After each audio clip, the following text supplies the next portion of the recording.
Hello, everyone. Welcome to From Nowhere to Nothing, Ontological Oxymorons, a philosophy podcast about big topics and bite-sized pieces.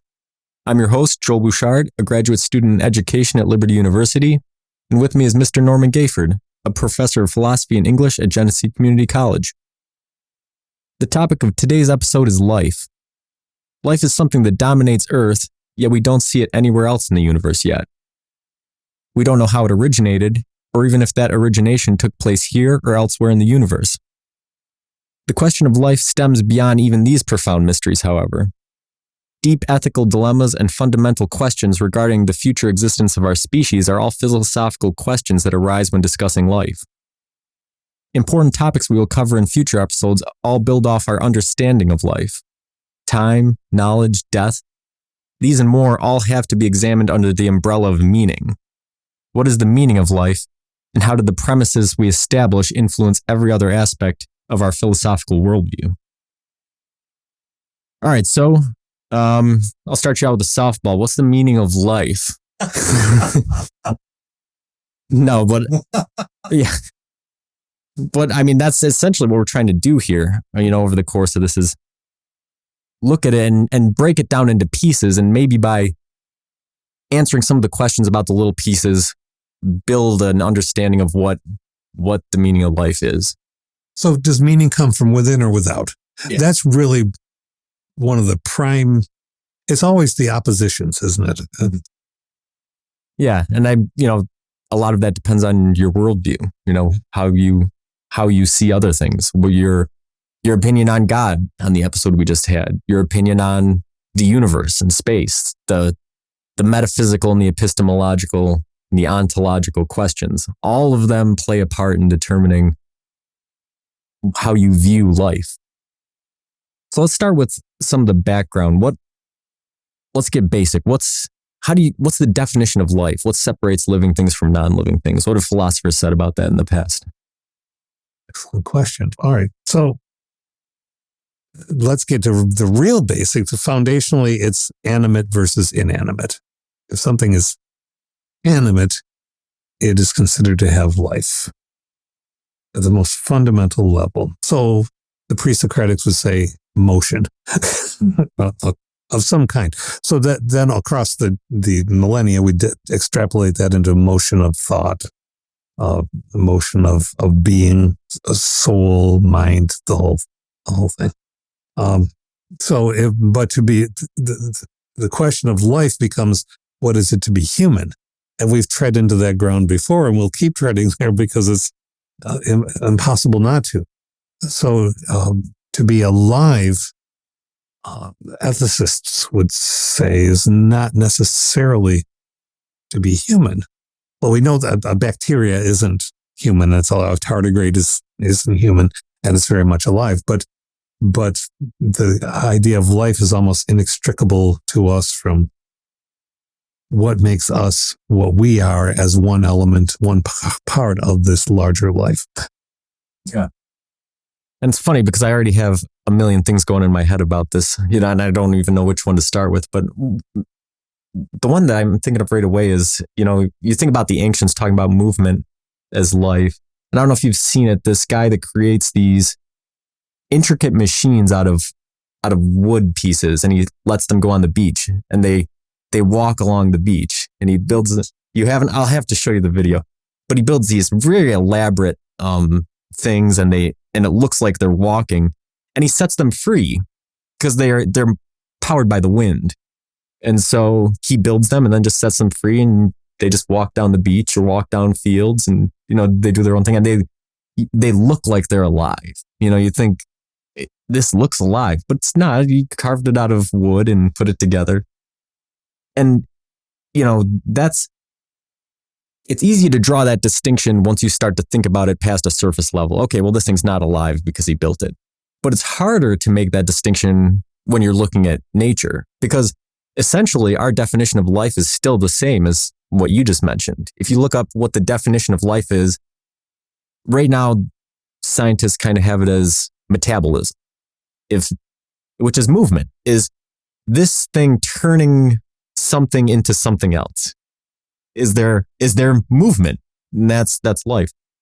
But you start to get down to some of these really small levels, and that's a hard thing to detect. Okay, well, is this thing metabolizing something else? Is it, Well, artificial intelligence. I'm just sitting here thinking about this artwork, this creation, which I do want to see that, because that really metaphorically is not too far away from the idea of if we create something. Science fiction has dealt with this for decades and decades, but we're catching up. If we create something and it can have independent thought, is it not intelligent? And if it's intelligent, is it life? Right. Because that's the other category, characteristic. Right. Because, and I mean, if you have HAL 9000, it's taking electricity and it's turning it into something else. So so is it alive? And, you brought up the other point that it is a hard distinction to make as well is, relating what it means to be alive to what it means to be human. And I just read an article, and this was a while ago, maybe about a year ago, that anybody who owns a pet knew this intuitively, but, they did a study, and the results of the study were that they found out that different cats have different personalities. Yes. And that's an interesting use of language, because personality for an animal. But we all know that you have two cats, they act different from each other. I have one that's real personable, one that really doesn't care to, be around people, that sort of thing, But we anthropomorphize them. So we because we can't escape our own, we have a hard time escaping our own viewpoint. Right. This crosses back to other things we've talked about with language. It's not that we're absolutely trapped in our viewpoint, but it's a pretty large gravitic well. So, of course, we say they have personality because that's closer to what we can understand. But we don't necessarily know. Really, we don't know. We don't even know why cats purr. We've mentioned that before, just so we don't know what they're thinking. We think intuitively we can look in their eyes, but you look in cat's eyes, and it's not the same as looking in dog's eyes. And I love both and have both, but there's something different going on there. Right. Intuitively, we can sense this, but yeah, we try to make it more domesticated. Oh, it's okay. It's safe. It's fine. It's not sitting there thinking how good we might taste. But maybe it is. Yeah, I think that there's a lot of value to not looking too deeply into that perspective, especially when it comes to eating food or whatnot, because that's the thing is that, I think a cat or a dog is seen as a pet just because of exposure. I think there's a good chance if you had, some kind of, and I've actually had this happen a couple of years ago at work. I was working at a job where I sat in one place for a long time doing one thing. And it was summertime, and there was a bug that flew in. And, it wasn't a spider, it wasn't a mosquito, it wasn't anything that was, menacing in any way. It was just a typical bug, He's just walking around the table.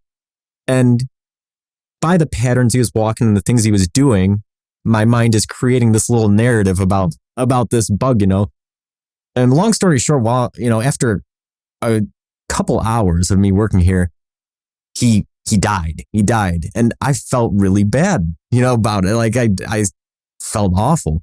And I thought, if you can become this attached to something that isn't really displaying any sort of noticeable characteristics in such a short amount of time, what that says, about, I think that you create mental guards when you go into a restaurant and you eat an animal, or you do, you have to do these certain things. It's easier to segment things and say, well, this is a pet and this is something else, in order to just function, just function in everyday life. You just opened the whole door to Mill, Bentham, utilitarianism. We'll go there when we want to, but you just opened that with that that example. Yeah. So, I mean, it's a real interesting start to the conversation. Thinking about all these aspects, and not all of them are as basic as I wanted to start out with, but they're all real important parts of what we're talking about. Well, they're huge. Okay, so the questions we think about and you can apply this to the insect that you wrote the narrative for in your mind. Do our travails, do our troubles, do our pleasures have meaning? Mm. If we ask about meaning in life, right? Do they have meaning? Can there be purpose in a universe in which we've evolved? If we're the only life form in countless galaxies, is there a meaning in that? Is meaning and purpose the same thing? And on and on. Right. And we'll get there. We'll get there towards the end. Let's talk about the history of life. What philosophers have said about how life starts and why we don't see it elsewhere. You know, the Fermi paradox and the Drake equation, that sort of thing. What's the philosophical background? The background goes back to the pre-Socratics, who took a naturalist view. They weren't talking about a creator or a creative force. I mean, they talked about the unmoved mover in various circumstances, but they were looking for how do things function without having to ascribe it to having been made by something else. And so it's called naturalism. And natural causes, material conditions, if not the sum total, close to it, trying to determine what is life and what is not by the movement, the not movement, the pieces, the atomistic organization of things. And then we get the Socratic method going.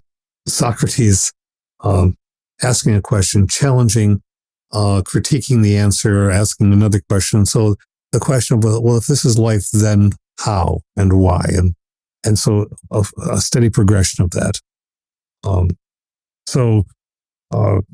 Then, of course, Socrates goes to the next step, and I'm not sure you want us to go there yet, so I'm going to be hesitant about this, but not just what's life, but what should we do with it?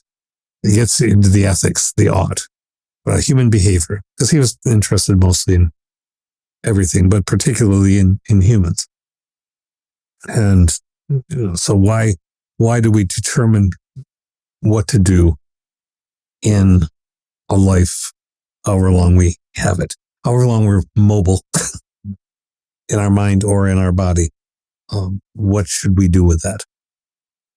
So what was the initial speculation about where life came from when somebody finally asked the question, hey, maybe something didn't make us, so where did things come from? Oh, things that you would expect, things like a spark, a flame. You know, the pre-Socratics were looking at what everything was made of. So if it's water, we came from water. If it's fire, the four elements, we came from those things, all of which have motion, and therefore we arose from it. So you have the folktale creation myth that arises from that, saying so that, for example, there's rain, it creates mud, the wind shapes the mud. A human is, I'm extraordinarily simplifying it, but something like akin to humans. So they're looking at nature and finding the movement in nature and translating that movement into animation, essentially. Yeah. What was the first instance where people started to think about if there was other life outside of Earth? Oh, excellent question. I won't assert this as first, but when you get to, I'll take an example. It was at least started or revisited when the medieval conception, which actually came from more ancient Greece, but was developed, of the music of the spheres, the shells of being. So every level of being. So essentially, whether from the lowliest, which is human, to then we get into the supernatural or the spiritual, some creative element, and then all the army-like category of commanders, sub-commanders, all the way down to the privates of supernatural beings. But when you start asking, is there other life?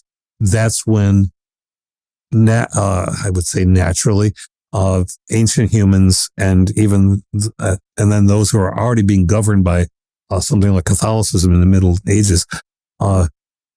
You can't separate. If you've asked if there's a life in the universe, and you already have a systemic set of stories of God, whatever, then you invite the supernatural into it. So yeah, there was I guess I see what you're saying.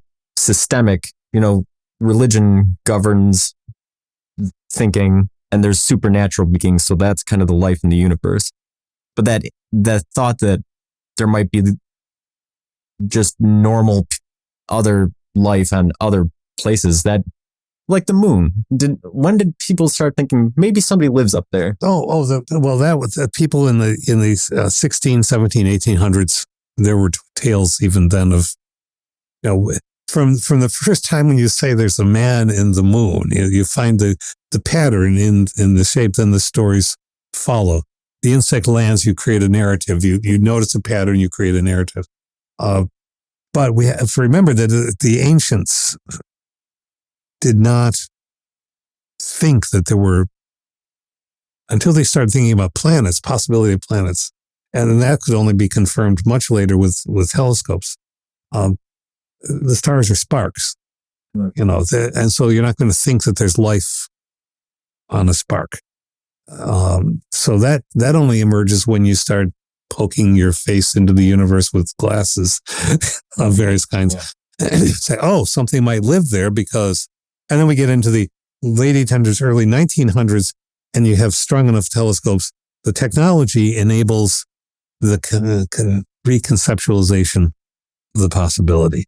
So you look at Mars and you say, canals. Those look extraordinarily like canals. And you start weaving all kinds of possibilities for that. So that brings us up to relatively modern history when Enrico Fermi asks, where is everyone? And he comes up with a set of answers, to describe why we might not be seeing any. And then later on, Drake comes up with an equation based on what we know about the universe, trying to figure out if and how many civilizations there should be out there. What is all of this saying about being human? That we're looking outside of our current experience to find something? Is it that comfort in trying to say that we're not alone? Or is it trying to see some of ourself in the universe? This is the seeking of meaning from the outside. You see, even Kant and even, all across the spectrum, all the way up through with the philosophers, the idea of life comes back to relationship, social relationship. And that's where ethics develops again. So if you say to yourself, man, this is it. Billions of galaxies and we're the only life. Then you can either get an arrogant or innocent, but along the spectrum of response to, well, then if we're the only ones, we must really have importance. As opposed to, we're the only ones, we're a grand accident, aren't we? And so, and you follow the path of either one of those viewpoints. And yes, there'd be a loneliness. All of that, and it's a mighty scary, cold place, isn't it? Yeah. I hope somebody else is out there. Why? Because I hope they're like us. Well, then you're not thinking about the possibilities of alien biology or anything else. And when you start thinking about what if the life may be there and we wouldn't even recognize it, then we're realizing that, well, perhaps what we want is a relationship. We want to think there are others like us out there. Well, that's embedded in the human condition. What are the tales of post-apocalyptic? Choose your movie, choose your TV show, choose your book. Somebody's by himself or herself. And they're so untrusting of, but then wanting the company of somebody else who comes up over the hill. I survived too. Right. Yeah. But yeah. Let's talk about boundaries of life, conditions for life. Is life fragile? Is it hardy? How, because based on what sort of science we have right now, they're saying that life basically showed up on Earth as soon as it could. Like while this place was still a gigantic volcano, there was things creeping around. But, like we've said, the technology isn't quite there yet. But with what we have, we don't see anything else like it anywhere. And yet we see the planets. We have exoplanets. Yeah. Right. Numerous now. And we get to Earth-like. And then it's floating around or orbiting in the Goldilocks zone where, which we understand to be, they're about in the same position Earth would be, and planets about the same size as Earth. I wonder if there's life there. Right. Right. So what does that say? Is life fragile? Is it hardy? What is? Hardy in the extreme. We talked about tardigrades before. We talked about the things living near volcanic vents, as you said. So hardy life in the broadest sense of something that's animate, something that metabolizes, is hardy as all get out. It reminds me of the discussion we were having a little while back about, I think I mentioned that, the more refined something gets, the more fragile it is. And so we're the hypercars of life. You have the tardigrades and they can't do much, but you can't kill them. And we can do all kinds of amazing things, but if you don't put the right oil in us, we'll explode. It's exactly so. And then because of our various and diverse thinking about what life should be, we put ourselves in extreme circumstances that, of course, necessitate a reminder of the fragility. You're going to launch yourself up into tin containers into space to see if what's on the moon, and you've got a computer in the that isn't as strong as your cell phone now. And you're out there in impossible temperatures, one little puncture and you're done. Extremely fragile.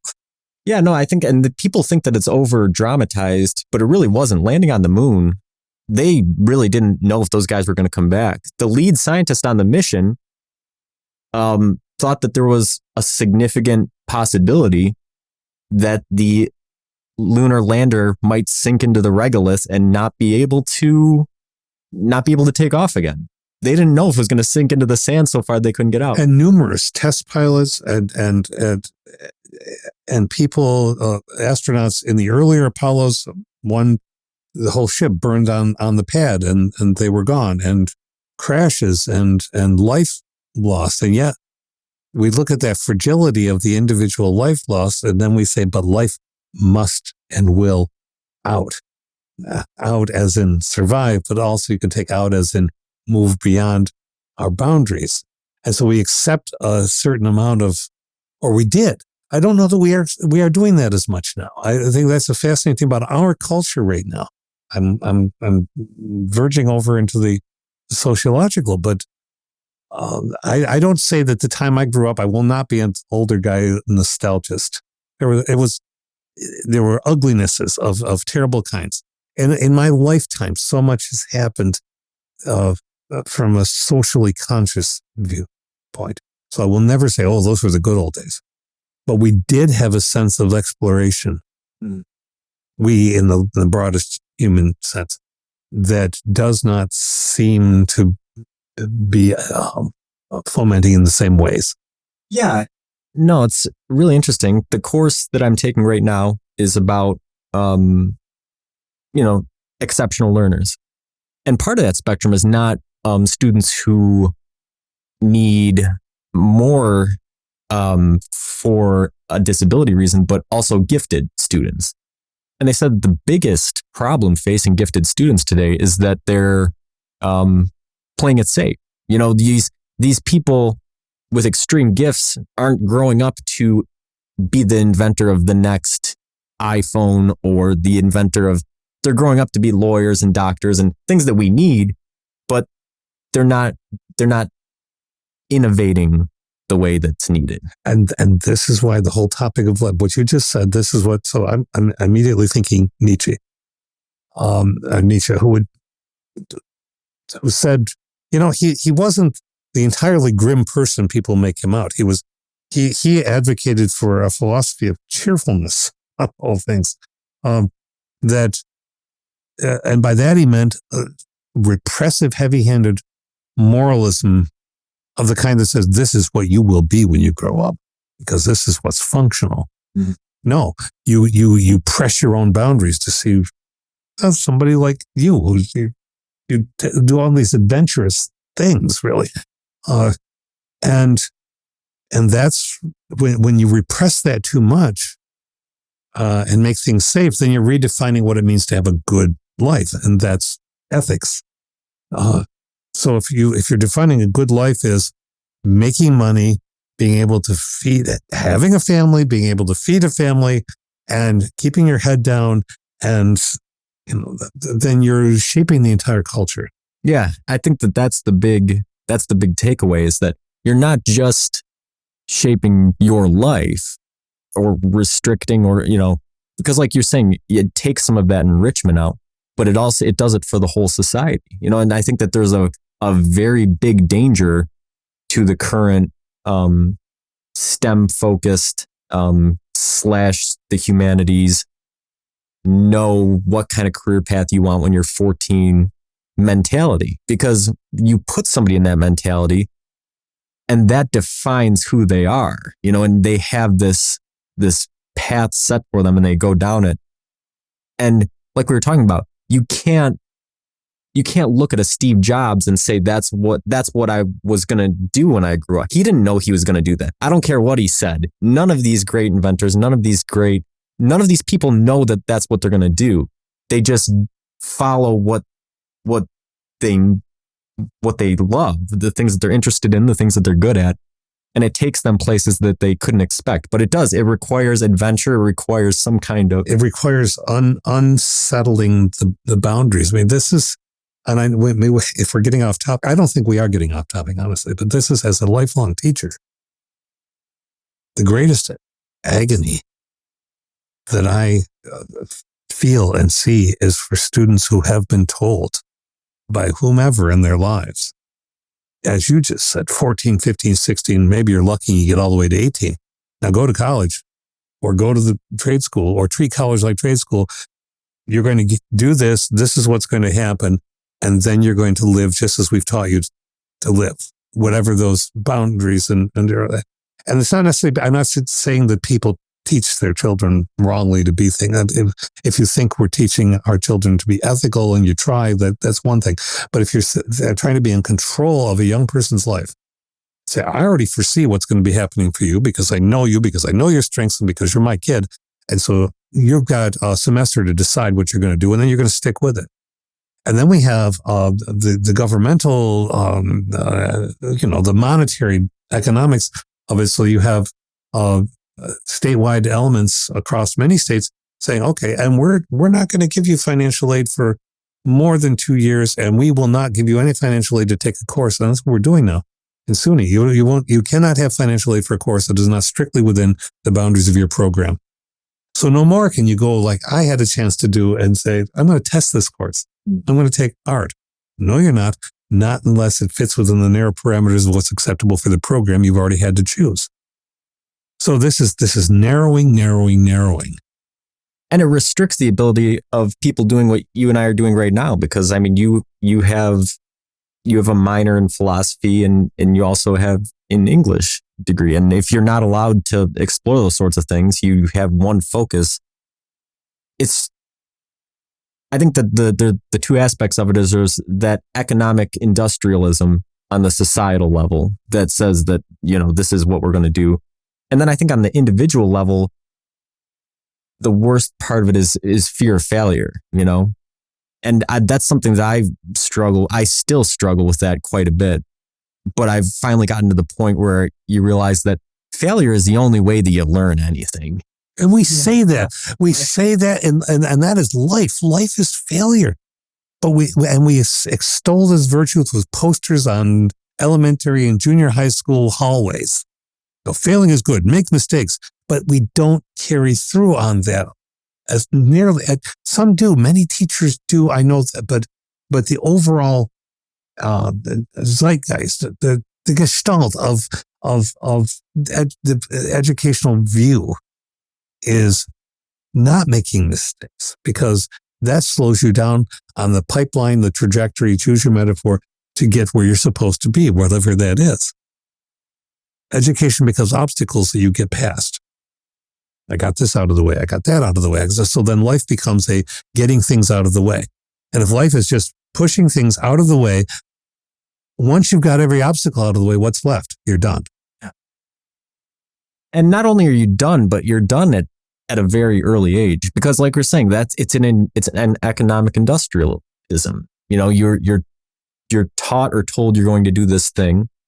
You do these things to make money, to buy things, and then you die. That's the end of it. Like we were talking about before we started recording. I plan on going to school my whole life, and I don't see an end goal, and I don't want there to be one. You know, I go because I like doing it and because I have the means to do it. And that's what education should be. You know, it should be something that people are interested in, excited about. They should want to learn, not obtain a credential that allows them access to the next social strata. You know, so life is not just about movement. See, that's we're going back. And this is what the various definitions of life come back to. Either you craft your own essence, which is what Nietzsche was saying.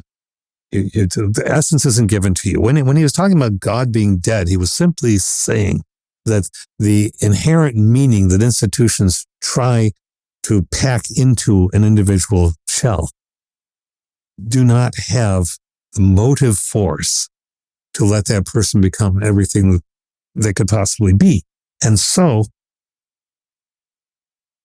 if you believe that your meaning in all that motion is coming from outside, and you've certainly made people become very fulfilled people because of their religious views, but mostly probably not just the views, but the motion, the work that they do because of those things. So it's still motion, right? Kant talked about, said there really three things. One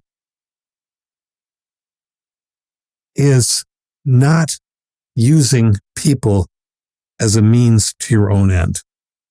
He insisted on that. That's part of the categorical imperative, that people are an end in themselves.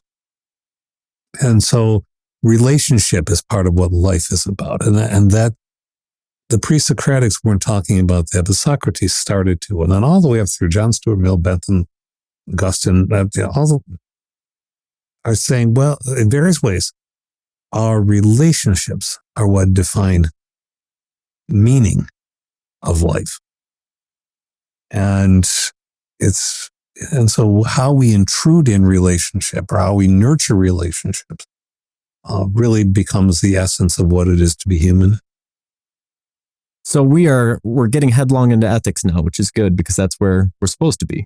So what you said is a good segue into the next question, which is, should, in the light of humans and relationships and that sort of thing, should we create or destroy life for various reasons? And those are probably two things that we should take one at a time. First, let's start with the more straightforward one, I think. Is it okay to destroy life? Is it okay to kill?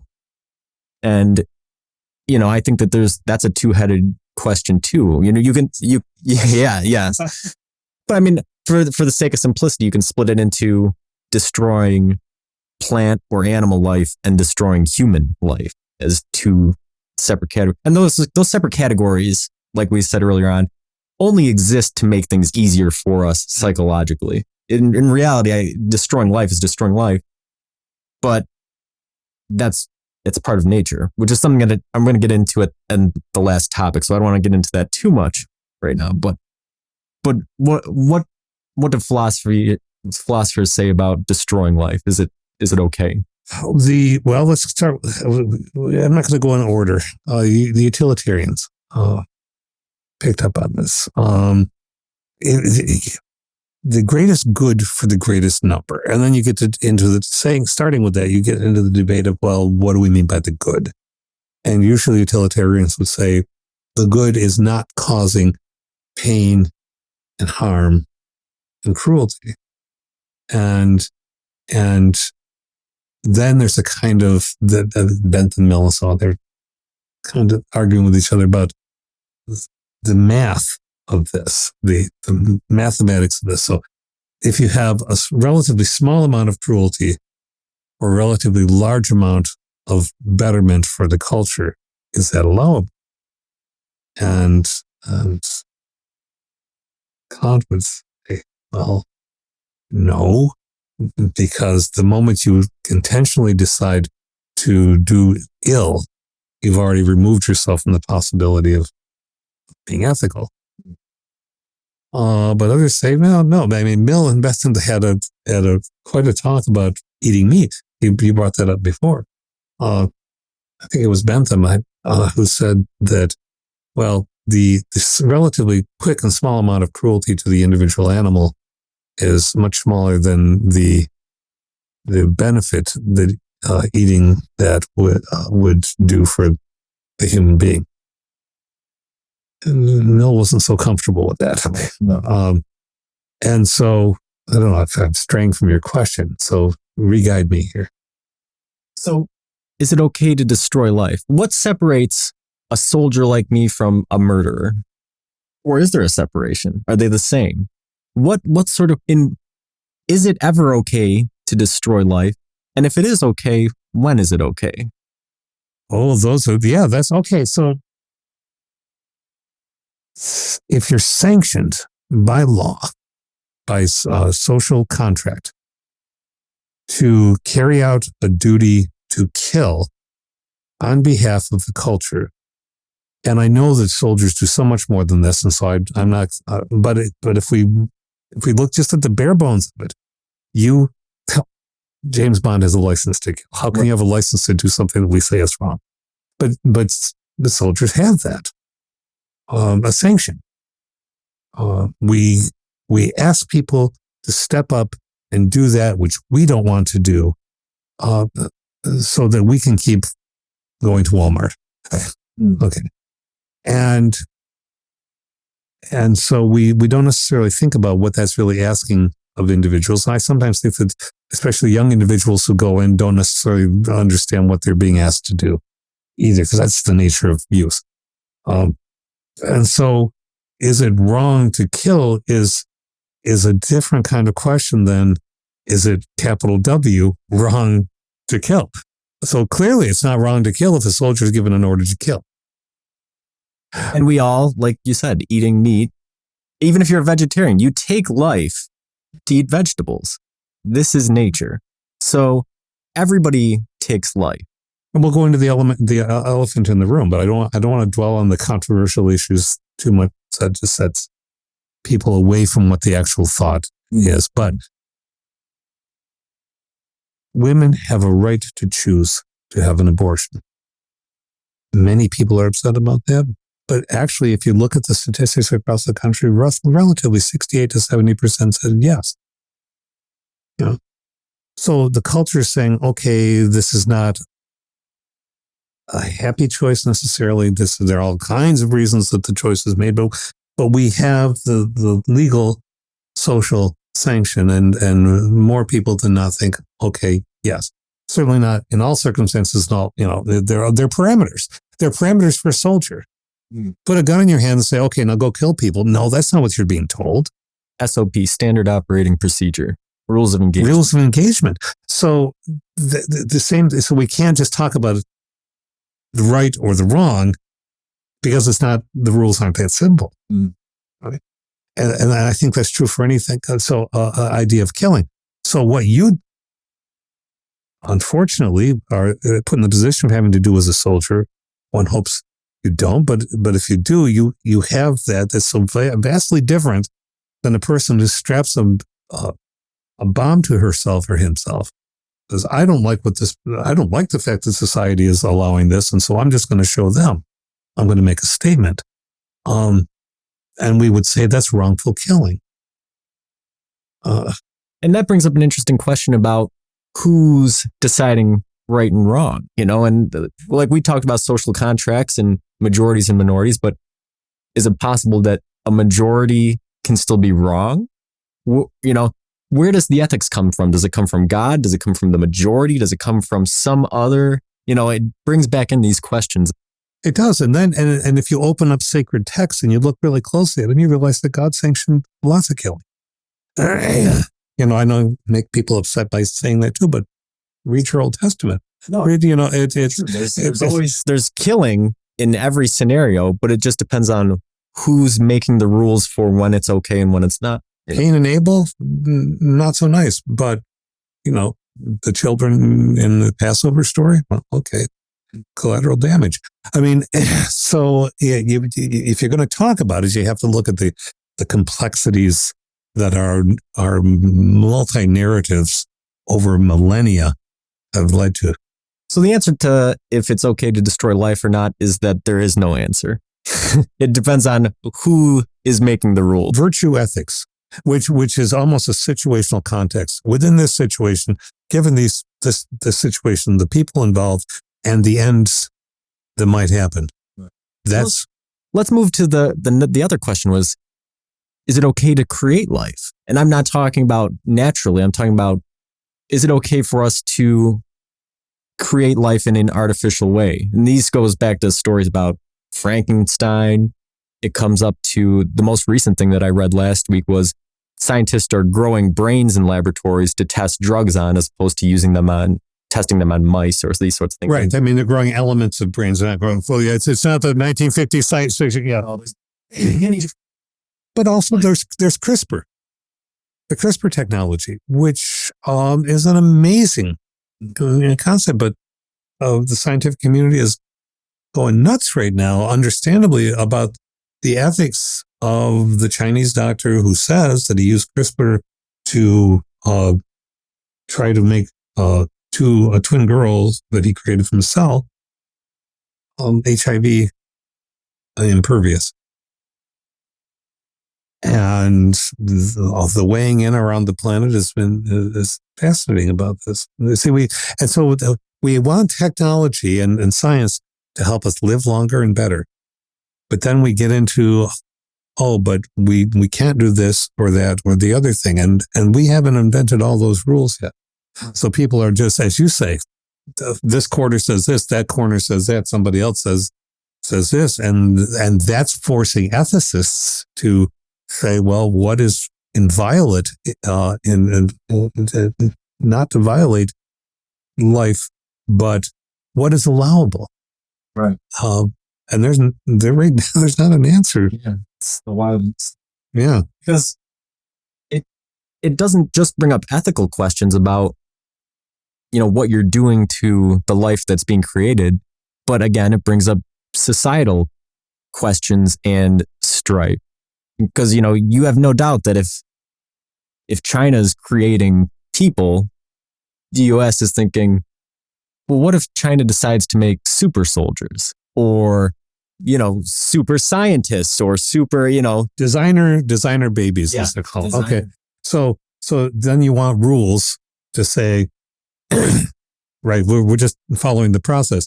So some groups, organizations of scientists and human beings are going to say, well, this is allowable and this isn't.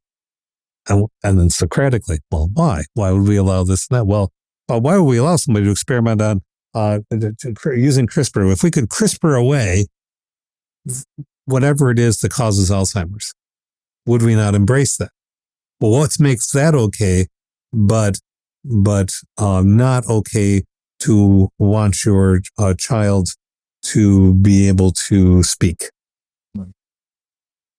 What makes it okay to eliminate Alzheimer's, but not Asperger's?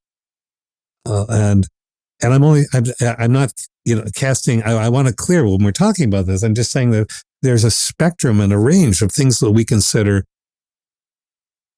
a gift or an alternate gift, an alternate ability, as opposed to a devastation. Yeah, and this comes back to what we were talking about in the first episode about categorization. Categorization is what makes us human. That's part of being human, is putting these things into these neat boxes, and that's not the way they exist in reality.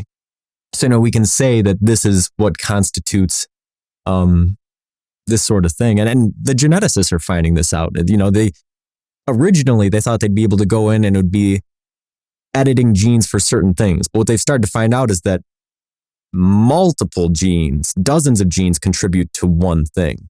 And all of those genes also contribute to other things. So you can't just affect, in most cases, you can't just affect one part of a person or of a behavior. You're going to be changing a range of things.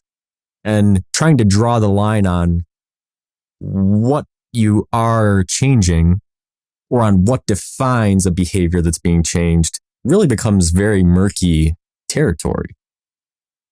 And it's a fascinating question because, creating life comes with a lot of those same problems as destroying life, but it also comes with a whole different set of. Well, people choose to have babies. Sometimes they can't even when they choose. Sometimes they adopt and sometimes they don't. But if you look really hard at, we have babies. Why? Because we want to have babies. Why? Because we want there to be another generation.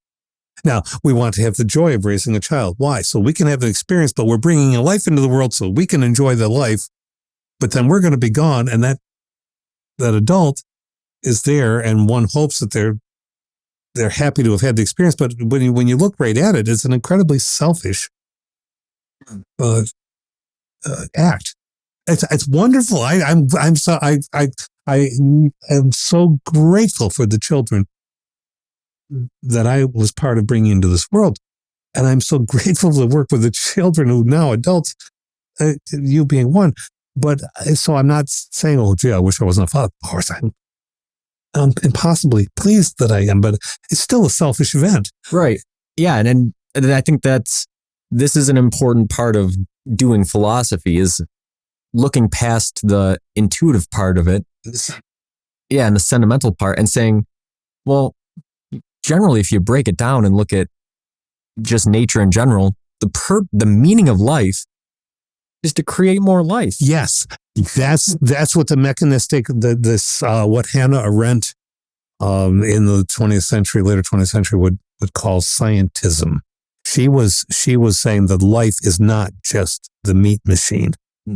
That scientism, she did not bash science, quite the opposite. The scientism, the idea that everything can be explained by the materialist and the physical, that goes right back to the pre-Socratics with life, the naturalist.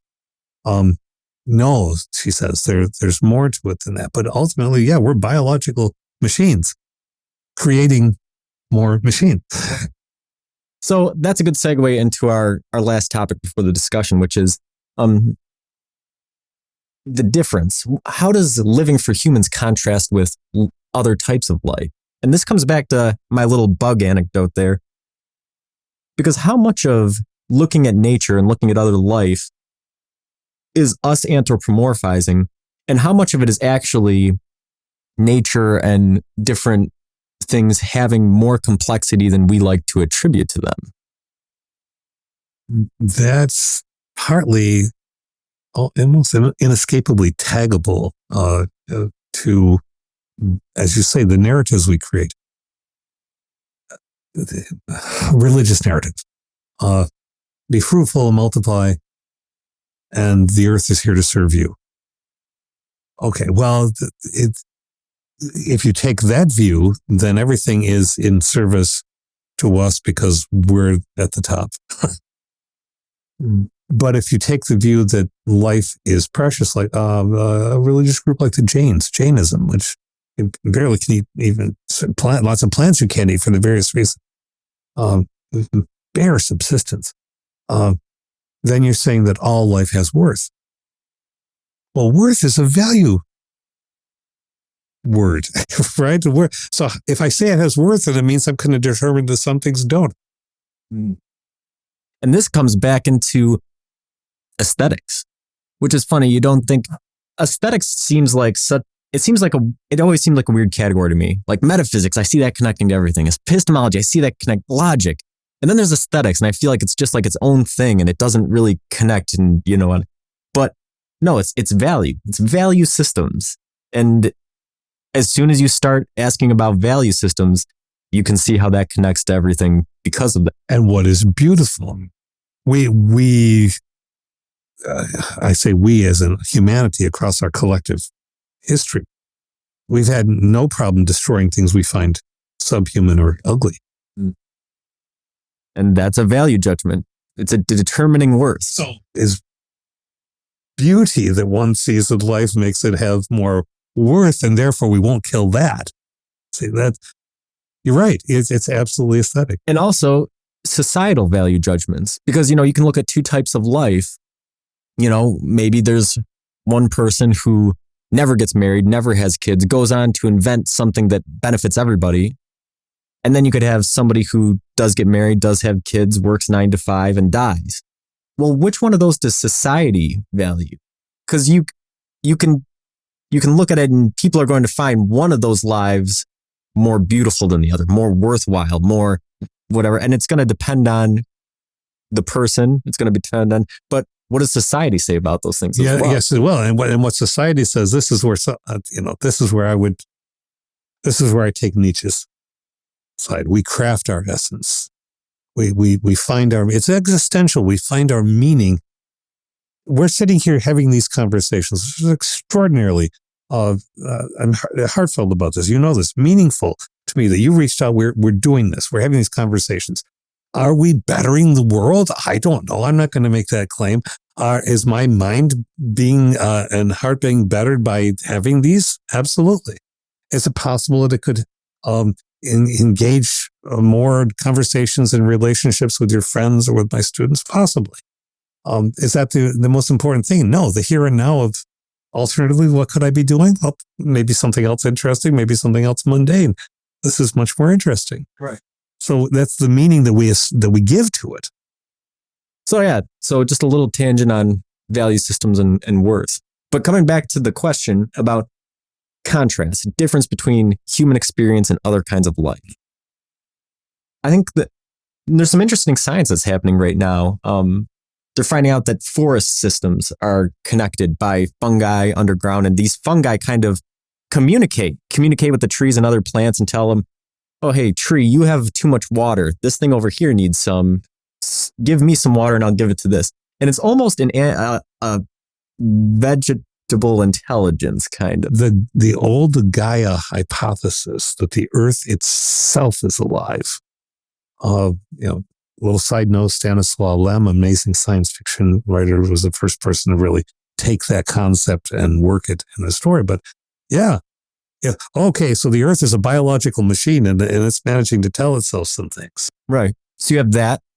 And then you also have animals. I saw a study that scientists did, figured out dragonflies are able to anticipate their body in space before arriving, which they said based on their brain volume should not be possible. They shouldn't have the requisite number of neurons to actually complete this calculation in their head, but they can.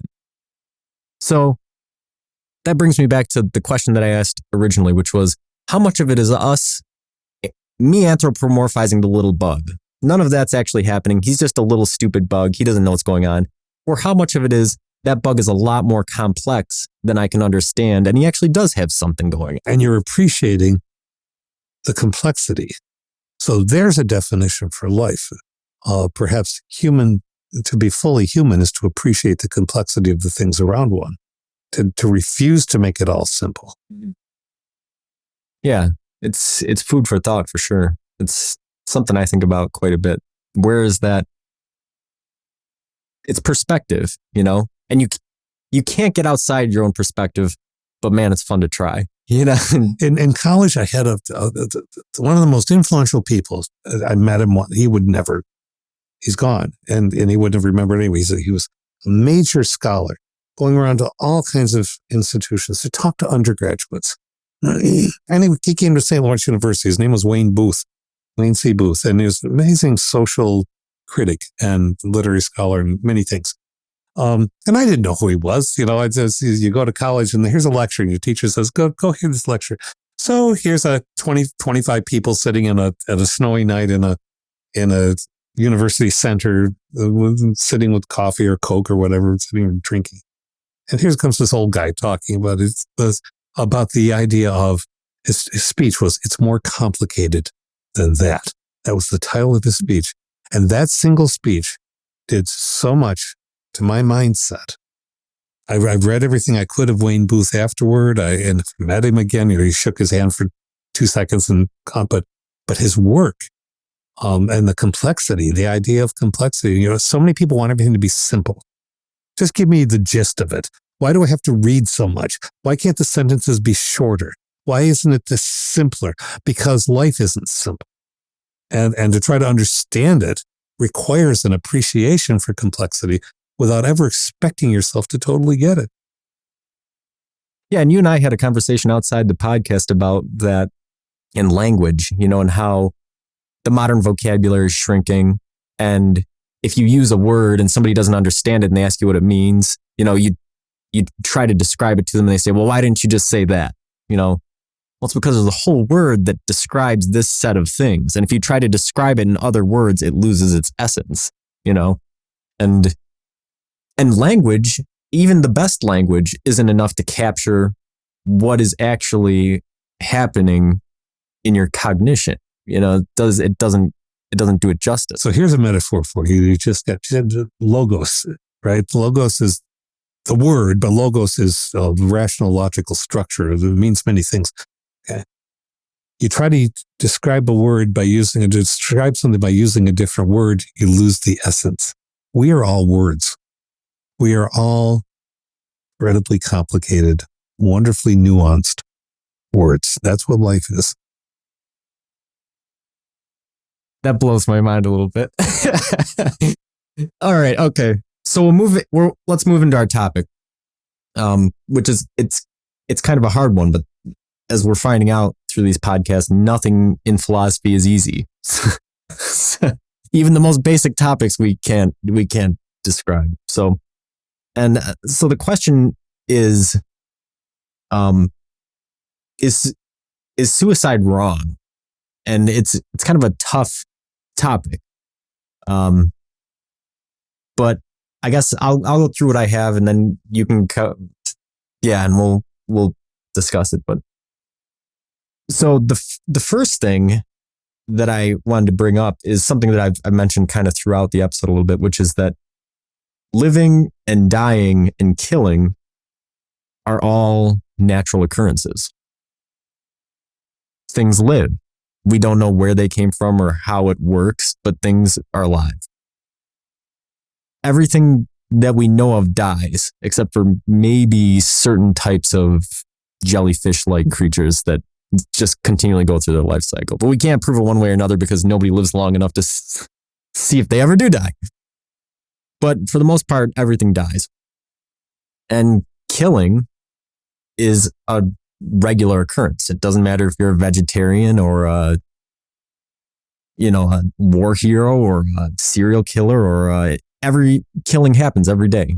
Every day things die and things destroy other things in order to survive or to establish a territory or for any number of reasons, things destroy other things. So from that sort of viewpoint, suicide doesn't seem wrong because it's merely an early termination of something that would happen anyways. So from a purely kind of logical viewpoint, you're just saying, well, rather than delaying the inevitable, you're just doing something right now. So that's one part of it.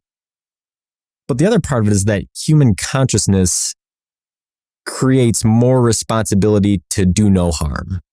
I think that everybody's watched the nature documentaries and we write the narratives. We write the narratives for the prey animal. We write the narratives I think we do less of writing the narratives for the predator. You see the prey animal get eaten and you feel very sad. But what you don't realize is that life for the predator is very hard. They are only successful in 1 out of 10 of their hunts.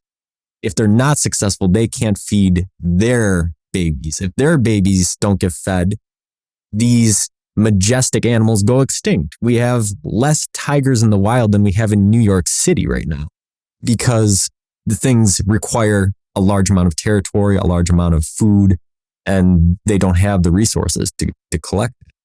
So we have the narratives for these things. But the fact is we don't know what they're thinking. We don't know what the prey animal or the predator animal are thinking, or if they're capable of thinking about an ethics, But humans do. We do have that ability. We can put ourselves in that. And so from that point of view, we look at suicide and we think that we could help those people live a meaningful life if only they had the help, if they had the resources, if they have those sorts of things.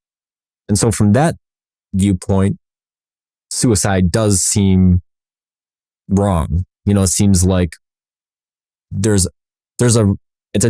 hear it all the time. It's a temporary or a permanent solution to a temporary problem. There could be a remedy or a remediation of, the issue in order to successfully rehabilitate somebody. And the last question, is ultimately, is an individual responsible to no one but himself? And I think that is kind of the determining factor in people who do commit suicide.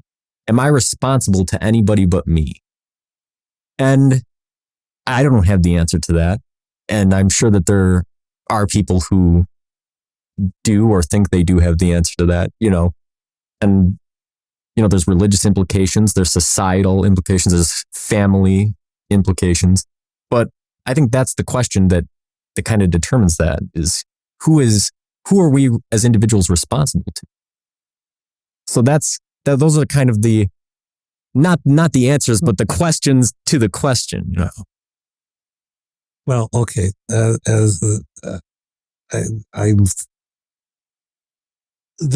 absolute width and breadth of that, I won't be able to address adequately within our time, nor should I be able to. But you see, I think what we do is we mark conditions, as you say, responsibility. So there's conditions, there's responsibilities of various kinds, and there's fear and desire as well. So we don't want someone we love to commit suicide because we want them with us, because we think it can be better, because we're essentially optimistic creatures. And if it is a condition, and we've talked before about medicine, the tiniest particle of medicine can sometimes change a mindset or reset things a bit, not solve it, but, and we value life. I mean, that's a universal thing. We value life. We argue about when to kill, when not to kill. Both of them, we say, no, we're not trying to kill everything. Mm. And so, and we say that it's not just the individual life, but the value to overall culture. That last week, or a couple weeks ago, it was in 2018 in the fall. Reports came out that the lifespan of American males is starting to grow shorter again.